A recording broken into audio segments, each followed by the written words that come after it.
चलिए बेटा शुरू करते हैं।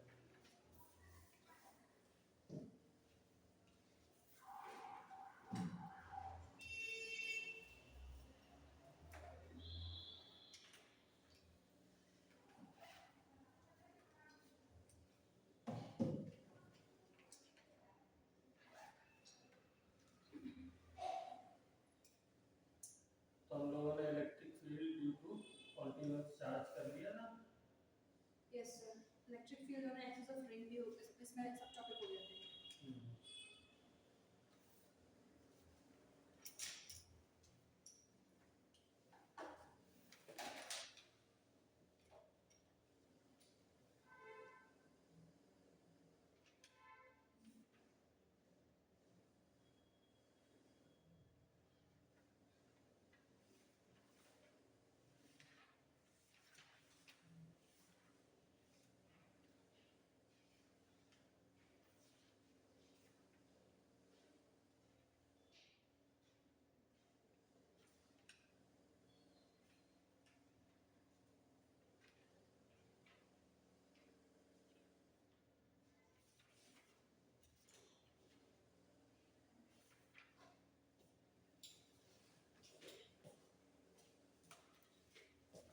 चलिए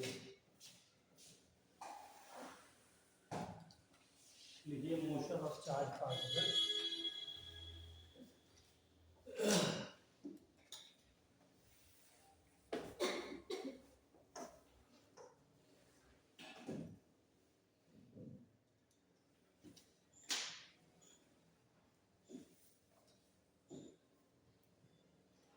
motion of charge particle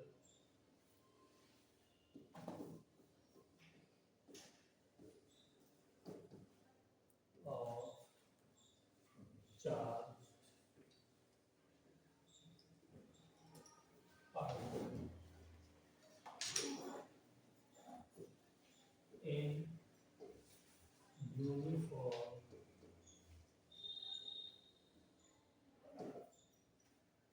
form electric field. Uniform electric field क्या होती है मैंने कल बताया था। सारी इलेक्ट्रिक फील्ड लाइंस होती हैं, पैरेलल होती हैं, इक्विडिस्टेंट होती है और इंटेंसिटी पर।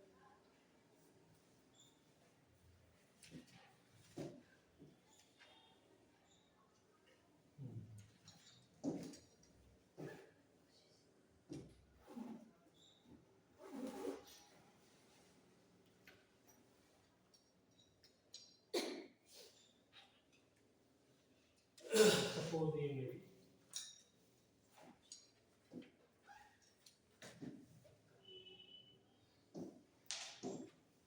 दो चार्ज प्लेट है, इसके ऊपर है चार्ज प्लस, इसके ऊपर है चार्ज माइनस। ठीक है, तो इलेक्ट्रिक फील्ड किधर से किधर होगी? पॉजिटिव से नेगेटिव की तरफ।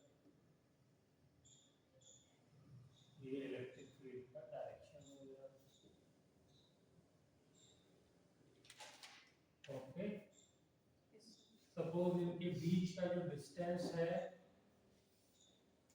प्लेट्स के बीच का डिस्टेंस वो d है।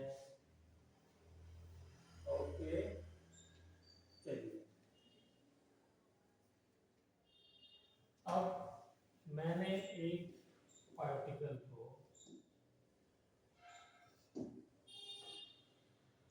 क्या किया, उसको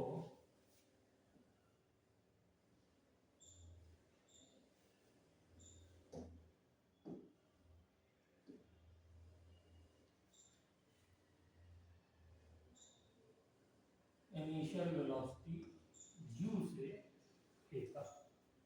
अब इसकी स्टडी करेंगे हम लोग।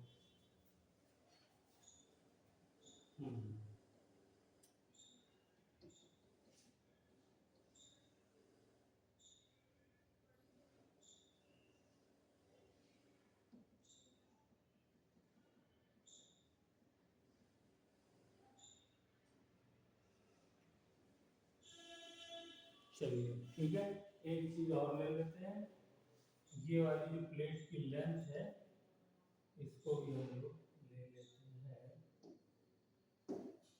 ये लेंथ वो डी है, ये एल ले एस ले, चलो एल ले।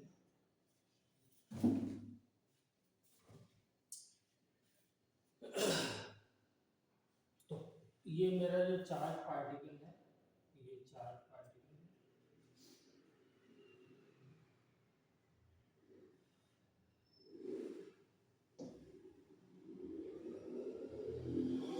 ओके, इसका मास m है और चार्ज q, मास m चार्ज q। तो पहले तो ये बताइए इसका मोशन कैसा होगा। अच्छा, यहाँ पर ग्रेविटी जो हम मान करके चल रहे हैं, एक्सेलरेशन ड्यू टू ग्रेविटी, वो 0 मान करके चल रहे हैं, ग्रेविटी फ्री स्पेस इसको बोलते हैं। तो इसका मोशन कैसा होगा, तो हमें मालूम है कि पॉजिटिव चार्ज है, ये भी पॉजिटिव है, तो ये रिपेल करेगा, रिपेल करेगा तो नीचे की तरफ फोर्स लगेगा, ठीक है। यहाँ पर इलेक्ट्रिक फील्ड इन दोनों प्लेट्स की वजह से जो पैदा हो रही है वो कितनी पैदा हो रही है, मान लेते हैं E पैदा हो रही है, ठीक है। तो फोर्स कितना होता है, फोर्स इज इक्वल टू होता है Q इंटू E, ठीक है। डायरेक्शन की बात करेंगे तो दोनों के डायरेक्शन बराबर, साइन डायरेक्शन। और यहां से क्या मैं एक्सेलरेशन निकाल सकता हूं, बोलिए।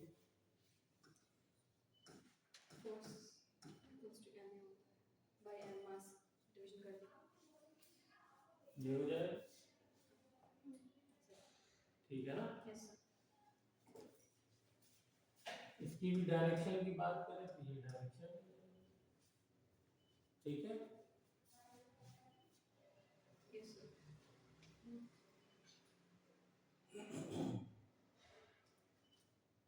गुड।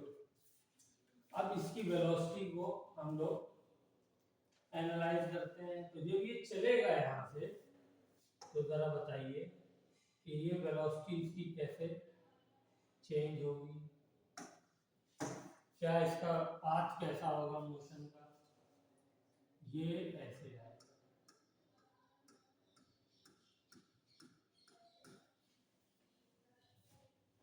क्यों आएगा, क्योंकि नीचे की तरफ इस पे क्या लग रहा है, नीचे की तरफ इस पे फोर्स लग रहा है, मान लीजिए यहाँ ऑन है तो इस पे फोर्स किधर लग रहा है, इस पे फोर्स लग रहा है नीचे की तरफ, ठीक है ना। तो इसका मतलब एक्सेलरेशन भी किधर लग रहा है, नीचे की तरफ लग रहा है, ठीक है। तो ये इसलिए नीचे की तरफ बैठ हो गया। अगर यही नेगेटिव चार्ज होता तब यही मोशन ऊपर की तरफ हो जाता, क्योंकि ये चार्ज पॉजिटिव है तो इसलिए ये नीचे की तरफ हो गया। या उल्टा भी सोच सकते हैं, ये वाली प्लेट अगर पॉजिटिव होती और ऊपर वाली नेगेटिव होती, ये पॉजिटिव होती वो नेगेटिव होती, तो ऊपर चला जाता। गुड। तो एक तो ये हो गया। अच्छा, इसकी वेलोसिटी एनालाइज करते हैं। तो वेलोसिटी इन x डायरेक्शन, मान लीजिए इसको टाइम t लगा, क्या लगा, टाइम t, यहां पर पहुंचने में, इस एंड में पहुंचने में t टाइम लगा, t टाइम में यहां पर पहुंचा। तो इनिशियल वेलोसिटी क्या है, u। तो टाइम t के बाद, after time t, after t, इसकी वेलोसिटी फाइनल क्या हो जाएगी, बोलिए।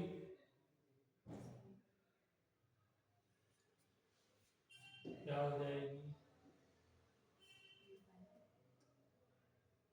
ये तो मेरी, इसको मैं यू एक्स लिख देता हूँ, तो वी एक्स क्या हो जाएगा, बोलो जी, लगाओ अपन। एक्स डायरेक्शन का मतलब ये एक्स डायरेक्शन है ना, हॉरिजॉन्टल, ये वाई डायरेक्शन हो गया। तो एक्स डायरेक्शन में क्या कोई एक्सेलरेशन लग रहा है? कोई एक्सेलरेशन नहीं है। जब एक्सेलरेशन नहीं है तो क्या वेलोसिटी चेंज होगी? वेलोसिटी कांस्टेंट रहती है। तो इसका मतलब आफ्टर टाइम टी ये यू ही रहेगी।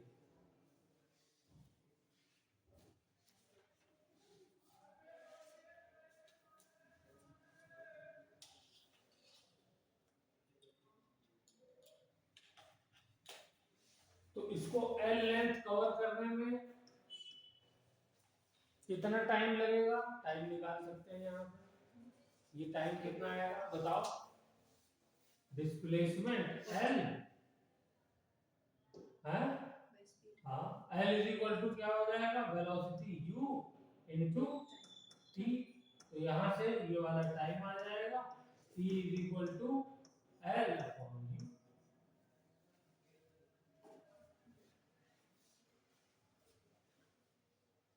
एल अपॉन यू, कुछ भी नहीं है, सिर्फ खाली आपको एनालाइज करना था चीजों को।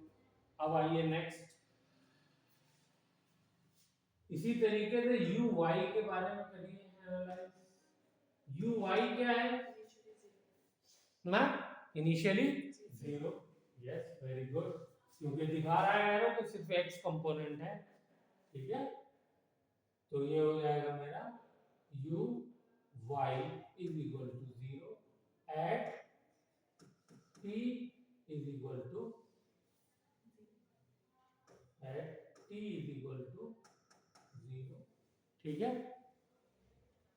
टाइम t के बाद, आफ्टर टाइम t, बताइए क्या हो जाएगा?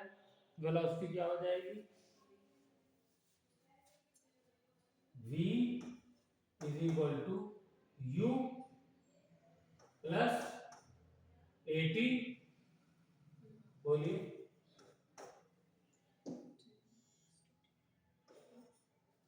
u plus at।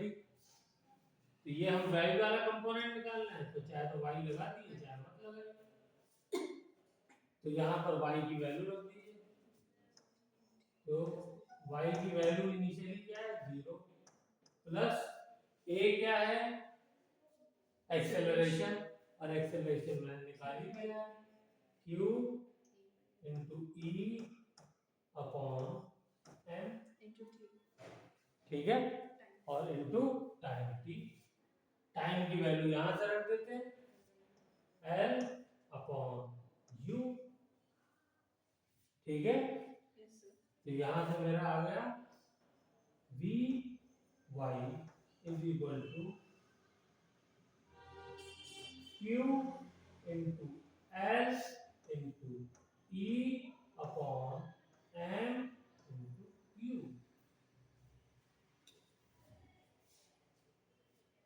ये वेलोसिटी कब होगी मेरी?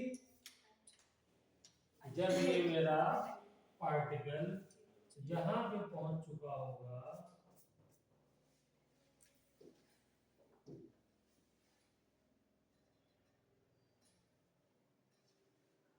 चार्ज पार्टिकल, तब ये इसकी वेलोसिटी होगी। तो कैसे कैसे होगी जरा फिर से देखते हैं। नीचे की तरफ vy, इधर की तरफ बोलिए vx,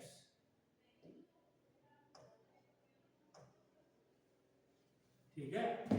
vx की वैल्यू चेंज नहीं होगी, vy की वैल्यू चेंज हो जाएगी, ठीक है। दोनों वैल्यू निकाल दी।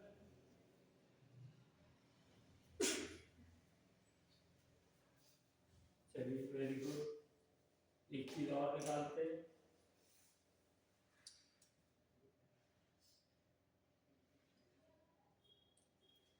ये जो इसने डिस्प्लेसमेंट कवर किया वाई डायरेक्शन में, ये वाला डिस्प्लेसमेंट तो हमको मालूम है एल है। ये डिस्प्लेसमेंट जो है और इसकी एल की वैल्यू भी अपने ये निकाल ली है, किसके बराबर है, l is equal to u into t है। टी की वैल्यू यहाँ से हमने निकाल ली थी सिंपल, क्योंकि ये सब चीजें हमारे पास इंफॉर्मेशन थी। अब ये जो है वाई डायरेक्शन में इसने कितना डिस्प्लेसमेंट कवर किया ये निकालना है। तो बताइए कैसे निकाला जाए। वाई डायरेक्शन में displacement,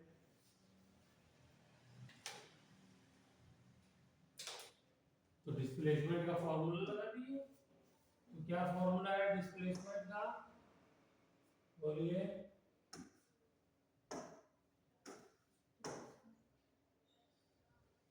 S is equal to,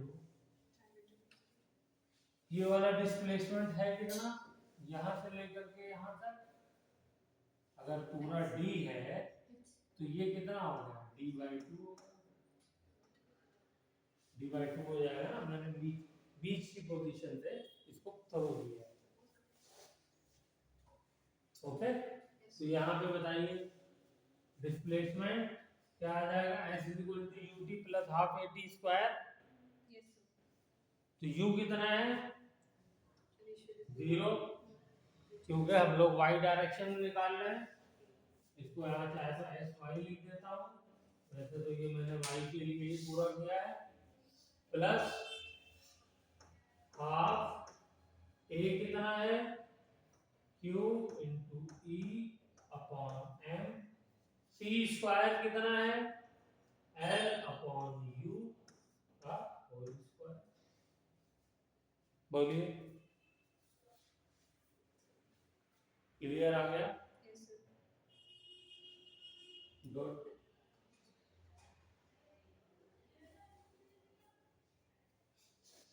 very good.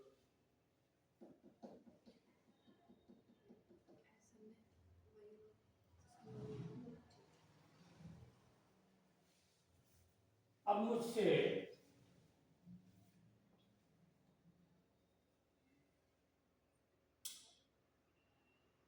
इसका रिजल्टेंट पूछ ले, रिजल्टेंट वेलोसिटी इसकी कितनी है वी आर, तो क्या हो जाएगा अंडर रूट वी एक्स का स्क्वायर प्लस वी वाई का स्क्वायर। बोलो भाई, एक्स कंपोनेंट वाई कंपोनेंट का स्क्वायर कर देंगे, रूट ले लेंगे, वेक्टर का ऐसे ही तो रिजल्टेंट निकालते हैं। कॉस वाला फैक्टर क्यों नहीं आया इसमें, क्योंकि दोनों के बीच का एंगल 90 डिग्री, ठीक है ना। इन दोनों का रिजल्टेंट कहीं ऐसे आएगा, बोलो ठीक है। तो ये बी रिजल्टेंट हो गया। चलिए, अगर मुझसे पूछा जाए कि ये वाला एंगल बताओ थीटा, ये थीटा बताइए कितना है, तो बताइए कैसे आए, tan थीटा ले। तो वेक्टर को हम लोग क्या कर सकते हैं, पैरेलल शिफ्ट कर सकते हैं। तो वी वाई को मैं इधर ले जाऊं, तो इस थीटा के लिए वी वाई जो है वो क्या हो जाएगा परपेंडिकुलर, और बेस हो जाएगा वी एक्स। तो मैं इसको लिख सकता हूं v y upon v x, ठीक है।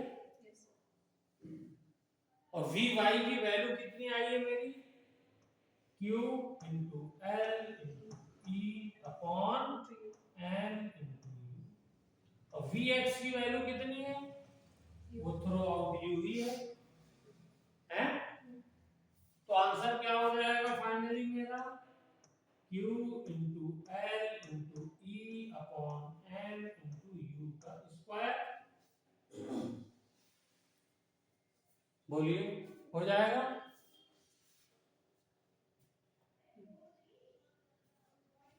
इस थीटा को हम लोग क्या कहते हैं, डिफ्लेक्शन भी कहते हैं।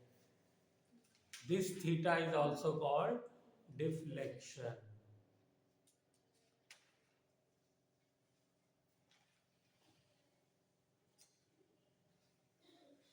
तो ये मेरा हो गया, इसको हम और क्या नाम देते हैं, डिफ्लेक्शन। ठीक है, ये हो गया डिस्प्लेसमेंट इन वाई डायरेक्शन।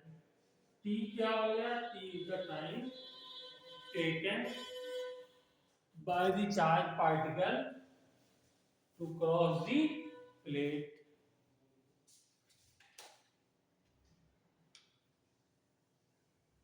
ठीक है ना? Yes. Very good. चलिए, तो इसको लिख लीजिए, डिफ्लेक्शन थीटा सब चीज।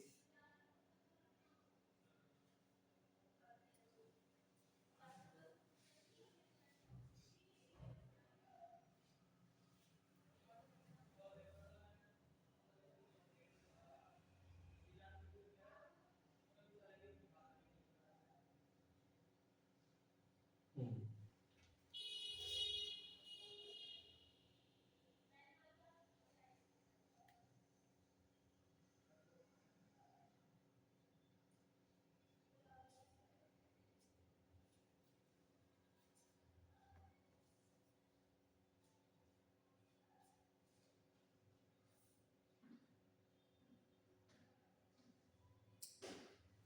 एक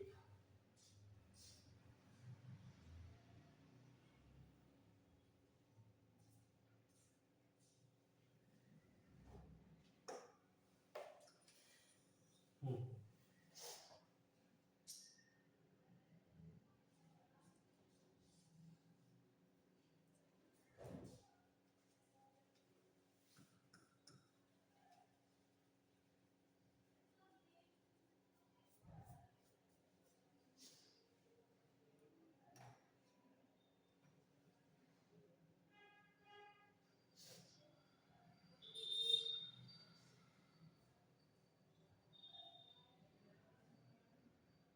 चलिए ठीक, अभी इतना ही रखते हैं। अब आते हैं नेक्स्ट टॉपिक हमारा, डाइपोल मोमेंट। अच्छा, इसके ऊपर क्वेश्चन भी आता है, किस तरीके से आएगा, यहाँ पे देखिए क्वेश्चन करते हैं, एक क्वेश्चन यही बना देते हैं।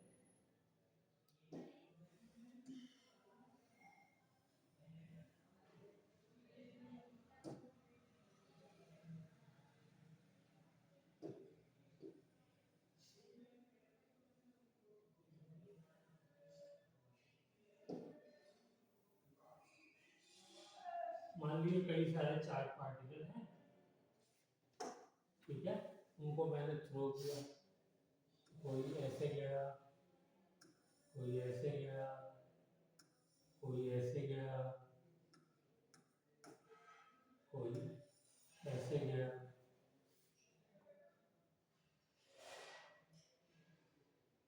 और कोई ऐसे गया।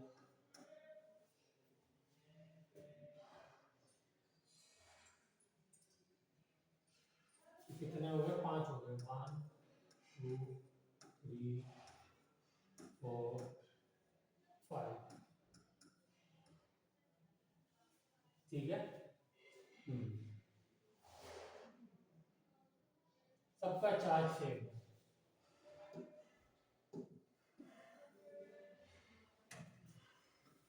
ऑल दी पार्टिकल है same charge, then which one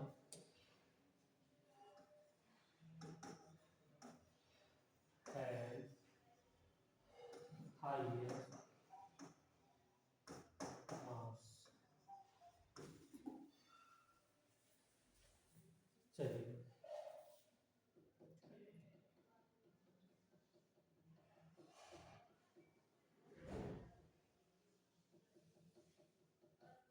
बताइए।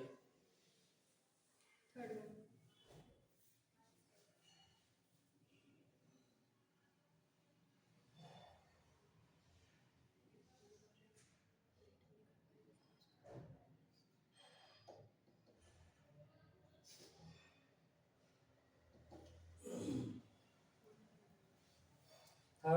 कहा आपने?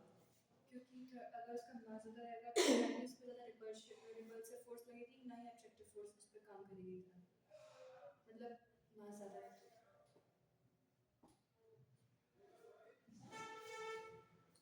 फिफ्थ वाला होना चाहिए। तो फिर वो सीधा जाएगा। देखिए फिफ्थ वाला होना चाहिए। यहाँ कौन सा? फिफ्थ। फिफ्थ वाला। इस वाले फॉर्मूले को चेक करिए। यहाँ से हमको क्या पता चलेगा? Displacement in y direction is directly proportional है 1/n। बहुत ज़्यादा होता है डिस्प्लेसमेंट। बोलिए। अगर मास ज्यादा होगा तो डिस्प्लेसमेंट कम होगा।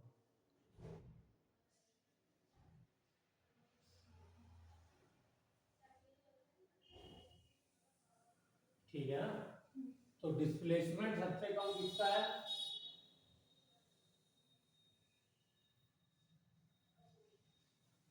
सबसे कम डिस्प्लेसमेंट सेकंड का है। ये तो स्ट्रेट चला गया। अच्छा नहीं, इक्वल चार्ज दिया हुआ है। तो मुझे इसको थोड़ा सा बेंड करना पड़ेगा, तो सीधे नहीं दिख सकते।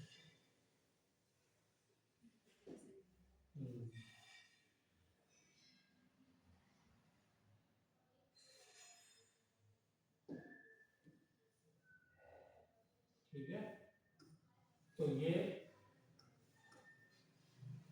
मास ज्यादा तो डिस्प्लेसमेंट कम। अगर मास बढ़ेगा तो डिस्प्लेसमेंट कम हो जाएगा, और डिस्प्लेसमेंट कम सबसे जो है वो किसमें हो रहा है? थर्ड में। ये भी पूछ सकता था कैसे सबका किसमें सबसे जो है वो मास कम होगा, तो सबसे कम मास किसके अंदर होगा? इसके अंदर। जब सेम नहीं दे रहे। ठीक है ना? क्यों? क्योंकि ये बहुत जल्दी सबसे पहले यहाँ पहुंच गया।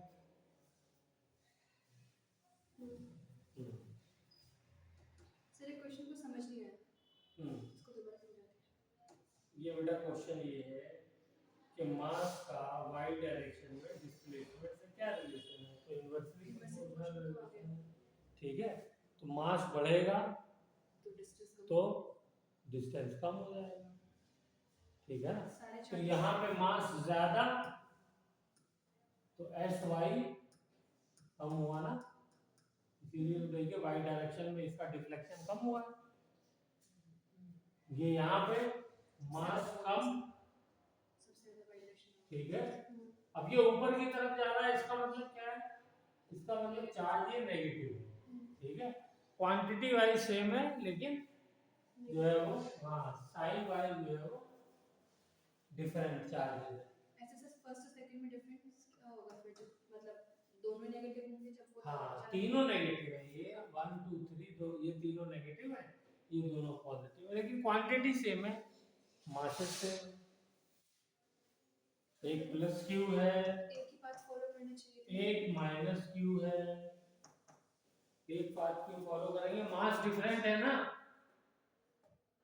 मास डिफरेंट है, यही तो समझाया जा रहा है। मास पे डिपेंड करता है, इसका मास सबसे कम है इसलिए सबसे कम रिफ्लेक्शन उस सबसे ज्यादा है। सेकंड वाले का मास अगर मैं नंबर लगाऊं तो ये m3 कर दूं, ये m2, ये m1, तो सबसे ज्यादा मास किसका है यहाँ पे? m3 का, फिर m2 का, फिर m1। ठीक है, और इन सब पे चार्ज क्या है? माइनस क्यू है। यहाँ पे चार्ज दोनों क्या है? यहाँ पे मास m4 का ज्यादा, m5 का उससे कम, लेकिन चार्ज क्या है? Charge plus Q.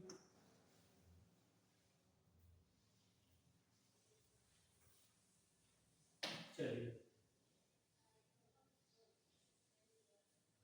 अब हम लोग आते हैं अपने नेक्स्ट टॉपिक की तरफ, दैट इज इलेक्ट्रिक डाइपोल।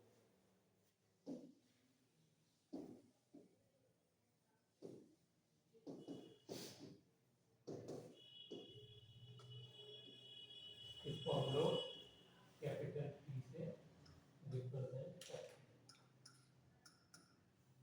ठीक है, इलेक्ट्रिक डाइपोल क्या होता है? लिखिए, when two equal and opposite charges are separated by very small distance.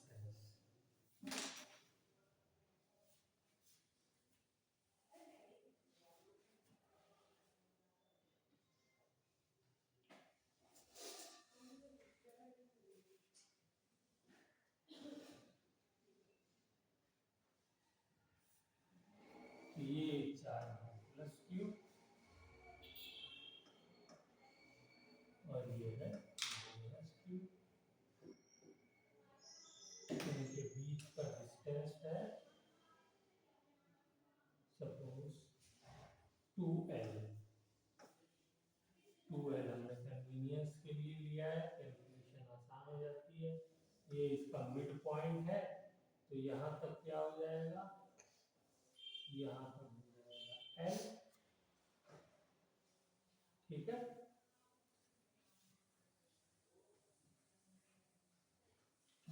L, तो ये हमारा क्या हो गया, इलेक्ट्रिक डाइपोल हो गया।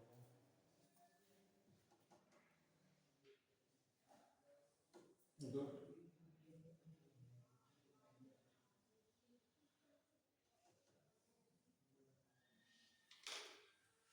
अब इसका फॉर्मूला क्या होता है, इसका सिंपली फॉर्मूला होता है dipole moment is equal to q into distance between the two charges, वो क्या है 2L, ठीक है। तो ये फॉर्मूला मेरा बन गया 2L3, और ये कैसी क्वांटिटी है, vector quantity.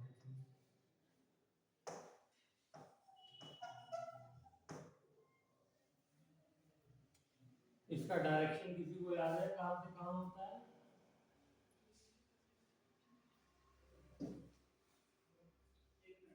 Negative to positive. Yes, negative to positive, ये इसका डायरेक्शन है। इसको लिख दिया, डायरेक्शन इज फ्रॉम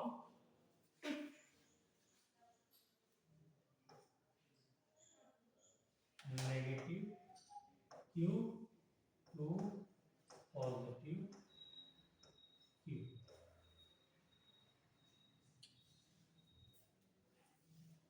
केमिस्ट्री में डाइपोल मोमेंट का डायरेक्शन हम लोग उल्टा देते हैं, पॉजिटिव से नेगेटिव, फिजिक्स में नेगेटिव से पॉजिटिव।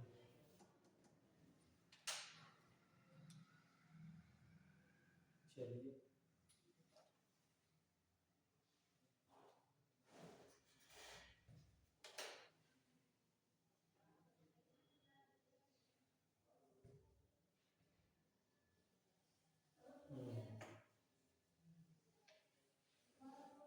एक क्वेश्चन है अच्छा, उसको करते हैं।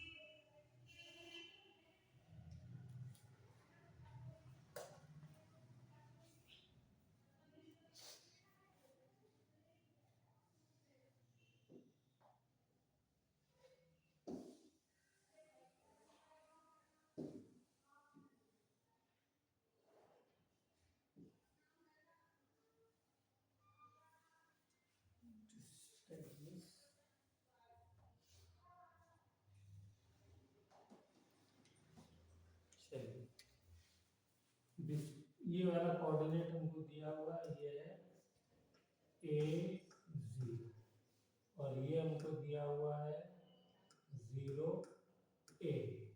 ये चार्ज है माइनस q, ये चार्ज है प्लस q, ये चार्ज है प्लस q। तो हमें बताना है फाइंड नेट डाइपोल मोमेंट।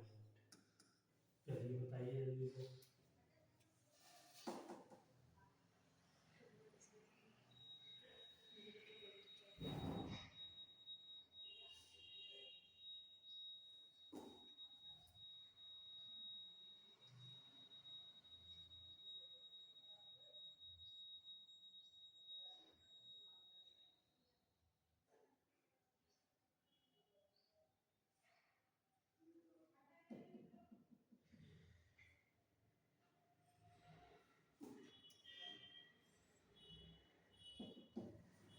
हो गया।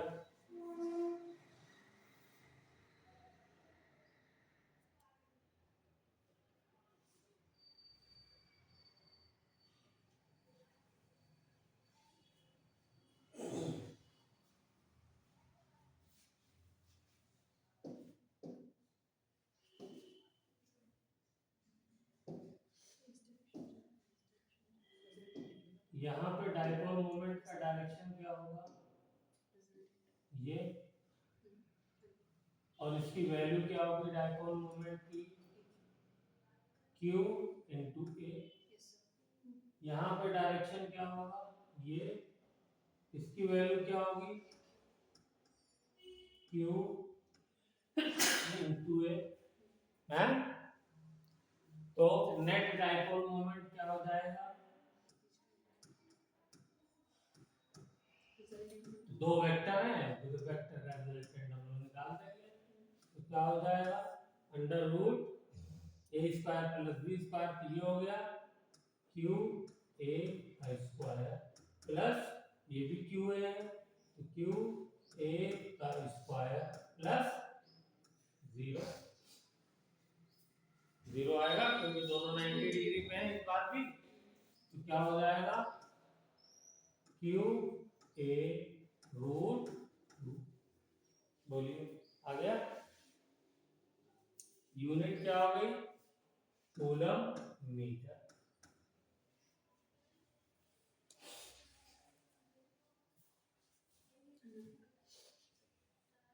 हो गया, चलिए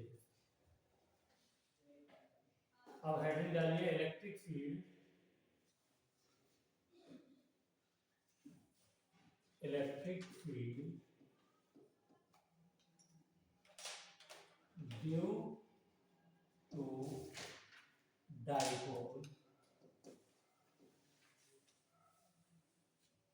on the axis।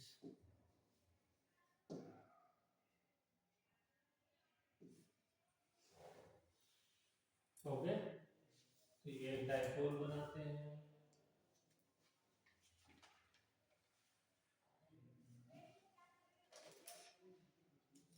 ये हो गया, और इनके बीच का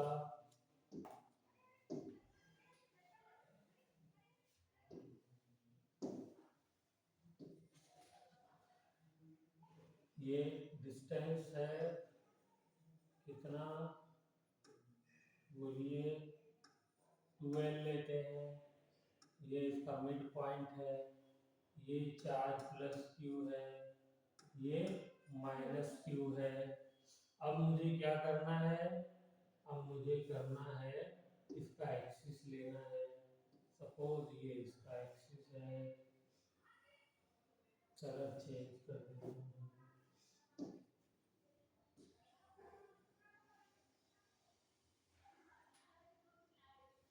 इस एक्सिस पे मैंने कोई पॉइंट ले लिया, कहाँ पॉइंट लेंगे, चलो यहाँ ले लेता हूँ। ये पॉइंट मेरा है, इसका नाम दे देता हूँ पॉइंट पी, ठीक है। तो यहाँ पर पॉइंट पी का डिस्टेंस क्या हो जाएगा, सेंटर से डिस्टेंस ले लेते हैं, मान लेते हैं x। ये पॉइंट तो किसी भी डिस्टेंस पे हो सकता है ना, है कहाँ पे इलेक्ट्रिक फील्ड निकालना चाह रहे हैं, तो कैसे निकालेंगे net electric field due to dipole, बताइए। इस वाले चार्ज की वजह से इलेक्ट्रिक फील्ड प्लस क्यू की वजह से क्या हो जाएगी, के क्यू अपॉन 2l प्लस और इसकी वजह से क्या हो जाएगी, छोटे वाले की वजह से क्या हो जाएगी, x माइनस एल, तो plus k q upon x minus whole square. इसको आपको सॉल्व करना है, और सॉल्व करने के बाद जो इलेक्ट्रिक फील्ड का फॉर्मूला आएगा दैट विल बी के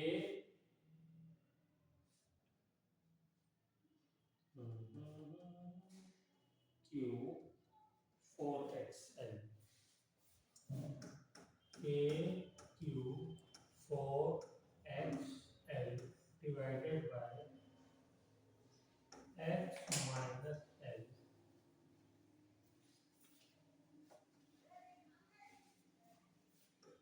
का स्क्वायर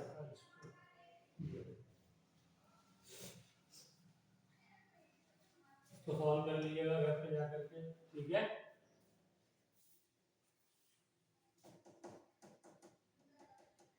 डेरिवेशन पूरी करने का टाइम है।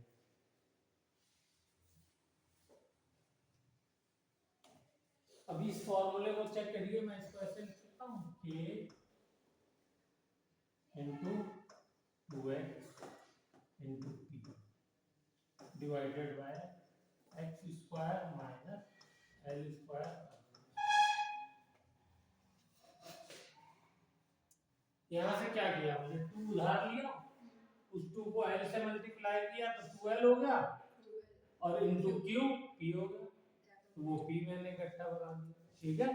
तो ये इलेक्ट्रिक फील्ड जो है डायपोल मोमेंट की टर्म्स में आ गई, और इलेक्ट्रिक फील्ड का डायरेक्शन वही होगा जो डायपोल मोमेंट का डायरेक्शन है।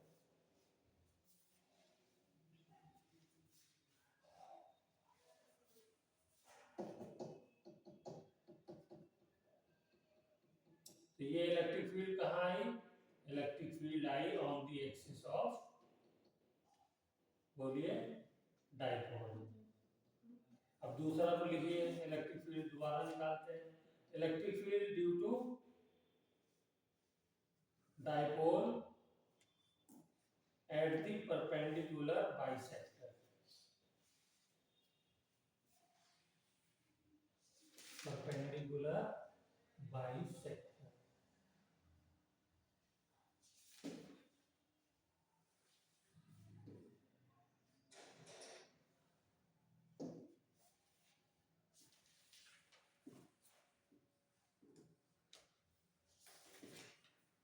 Electric field at the perpendicular bisector due to dipole। चलिए इसका डायग्राम जल्दी से बनाते हैं।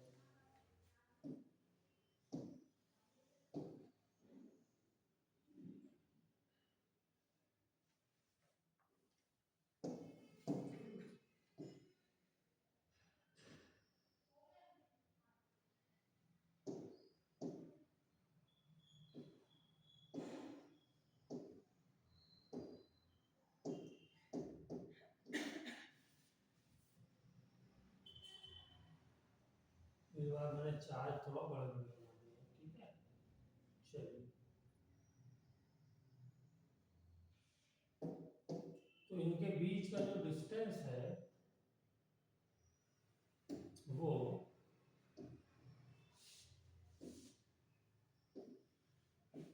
कोई 12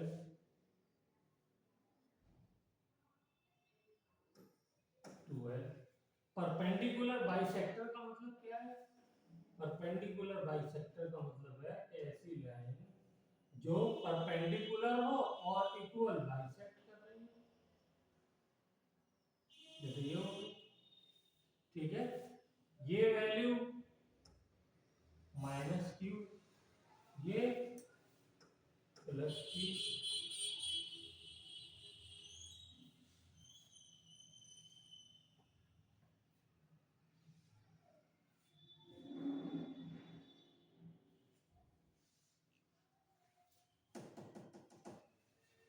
हो गया।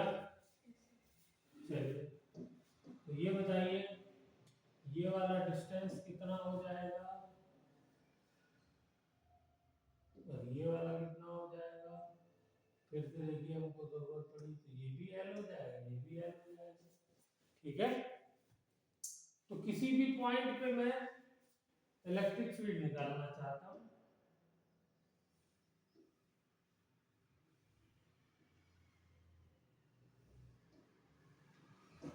तो मान लेता हूँ ये इस पॉइंट पे निकाल रहा हूँ, तो ये कहाँ पर है, ये है।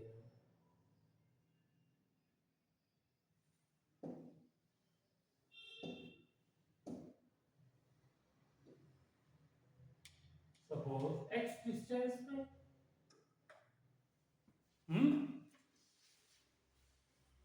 तो इलेक्ट्रिक फील्ड का डायरेक्शन आप मुझे बताएंगे कैसा होगा?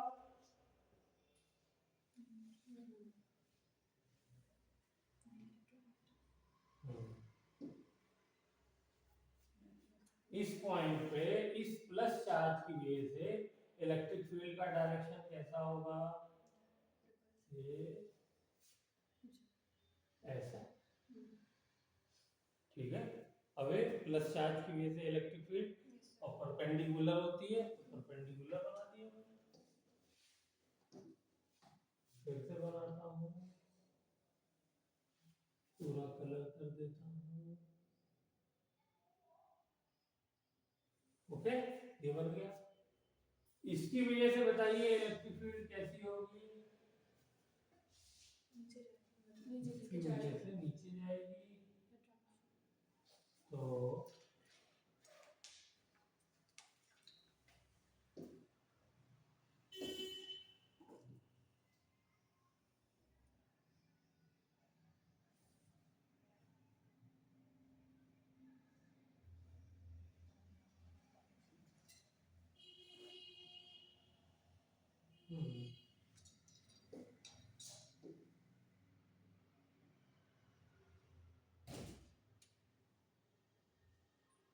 ये हो जाएगी।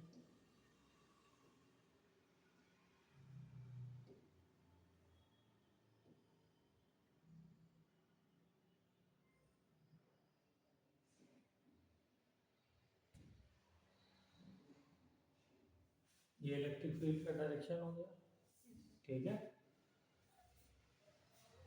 ओके, ये वाला डिस्टेंस है L, ये वाला डिस्टेंस है x, तो ये कितना हो जाएगा? Under root x square plus l square. तो electric field k q upon x square plus l square.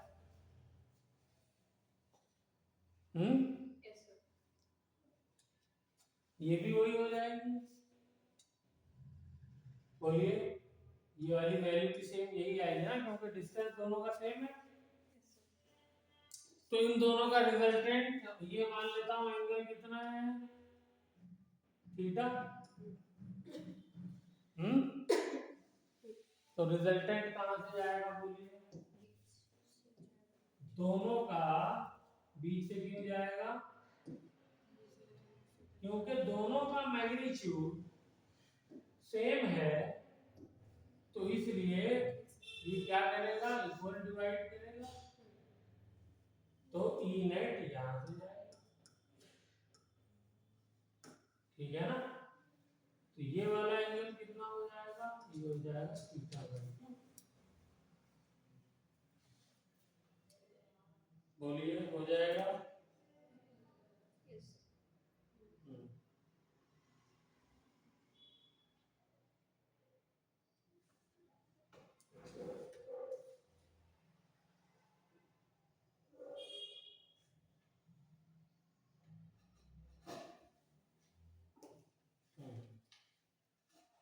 ये एक चीज तो हो गई।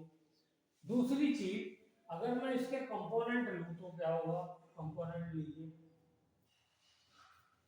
इलेक्ट्रिक फील्ड के।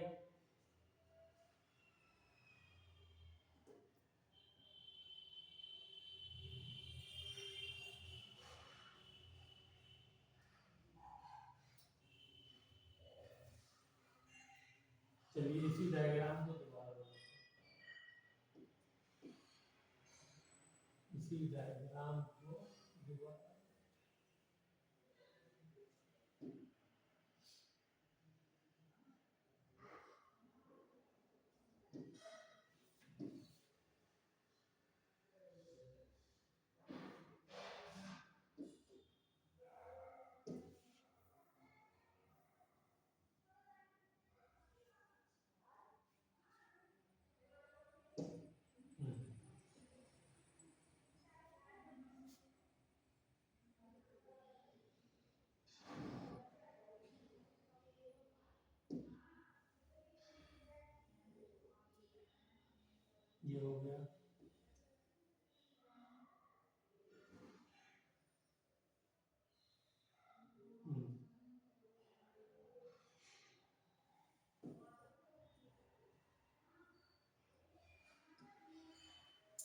अगर ये एंगल में थीटा ले लूं तो बताइए ये वाला एंगल क्या हो जाएगा?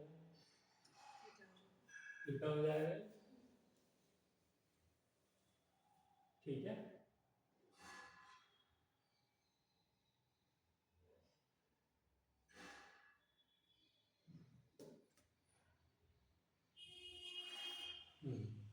ये वाली मेरी क्या है, इसको हटा देता हूँ।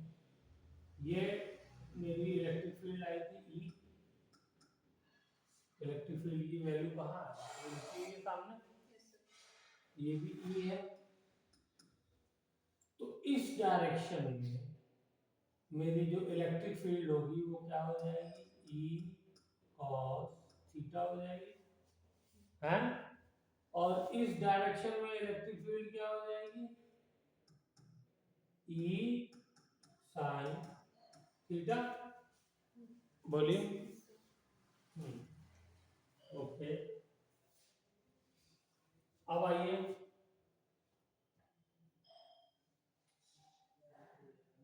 दूसरा डायग्राम बनाना पड़ेगा वरना सब विचड़ विचड़ हो जाएगा। चलो मैं वैसे तो वीडियो में बना हुआ है ना, तो आप लोग इसको जगह छोड़ दिए नोटबुक में बना लिए, खाली यहाँ समझिए। हाँ, डायग्राम जो है घर पे बनाइए। ये वाला एंगल बताइए कितने का हो जाएगा? ये भी थीटा हो जाएगा क्योंकि हमको मालूम है इक्वल डिवाइड कर रहा है तो ठीक है। तो इस वाली इलेक्ट्रिक फील्ड के लिए ये वाला कंपोनेंट क्या हो जाएगा? ये वही रहेगा, ई कॉस थीटा रहेगा, नहीं रहेगा? और इसी डायरेक्शन में, और ये वाला कंपोनेंट क्या हो जाएगा? ई साइन थीटा, है? इस वाले कंपोनेंट ने इस वाले कंपोनेंट को मार दिया, कैंसिल कर दिया, तो नेट इलेक्ट्रिक फील्ड क्या बची मेरी? ई नेट, बोलिए, ई नेट बची is equal to 2 E cos theta. बचे इलेक्ट्रिक फील्ड का अभी मैंने फॉर्मूला लिखा है, क्या है? K q upon x square plus l square. और cos थीटा की वैल्यू बताइए, यहां से ट्रायंगल से cos theta will be equal to, ये थीटा है तो cos थीटा क्या होता है? Base upon hypotenuse. तो बेस कितना है? l, हाइपोटेन्यूज कितना है? x का स्क्वायर प्लस l का स्क्वायर की पावर हाफ, अंडर रूट है तो मैं इसको यहां लिखूंगा l अपॉन x का स्क्वायर प्लस l का स्क्वायर की पावर हाफ। ओके, यहाँ पे देखिए पाँच में लिखिएगा, ये 2 है, इसको l के साथ लगा दिए तो 2l हो गया, q को मल्टीप्लाई कर दिए तो 2l, q क्या होता है? डाइपोल मोमेंट, तो मैं क्या लिख दूंगा? k dipole moment. और नीचे इसकी पावर 1 है और इसकी पावर हाफ है, दोनों का बेस सेम है तो मल्टीप्लाई होने पर पावर ऐड हो जाती है, तो पावर क्या हो जाएगी? 1.5 यानी 3/2। तो फाइनली मैं आंसर क्या लिख सकता हूँ? मैं डायरेक्ट आंसर लिख रहा हूँ, E net is equal to के P divided by x square plus l square की पावर 3/2। चलिए जल्दी से लिख डालिए।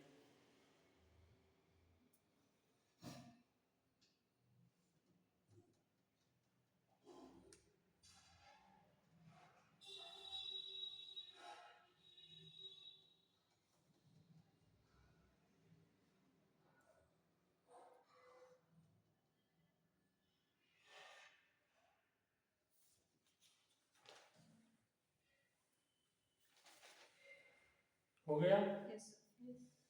चलिए वेरी गुड। अब देखिए इसके अंदर एक काम और करेंगे हम लोग, क्या करेंगे? ये जो मेरा नेट इलेक्ट्रिक फील्ड है, ध्यान से बताइएगा, इसका डायरेक्शन इधर है, टॉर्क का डायरेक्शन किधर है? टॉर्क का डायरेक्शन ये है, ओ सॉरी टॉर्क कह रहा हूं, डाइपोल मोमेंट, डाइपोल मोमेंट का डायरेक्शन ये। तो दोनों एक दूसरे के क्या हैं, अपोजिट, ठीक है। Electric field and dipole are in opposite direction, ठीक है। अगर मुझे यही फॉर्मूला वेक्टर फॉर्म में लिखना है तो मुझे क्या साइन लगाना पड़ेगा, माइनस का साइन लगाना, क्योंकि डायरेक्शन मुझे कंसीडर करनी पड़ेगी ना वेक्टर का मतलब,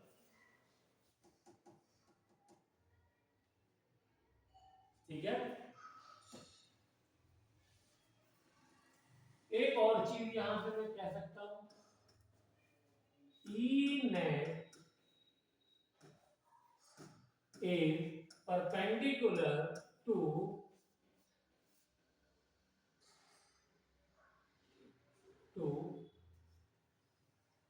perpendicular bisector, बोलिए। E net जो है परपेंडिकुलर बाइसेक्टर के भी परपेंडिकुलर,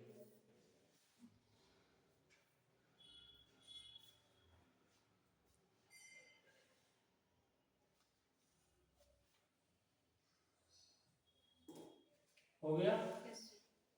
चलिए अब हमारा है इलेक्ट्रिक फील्ड ओ, torque on a dipole in uniform electric field,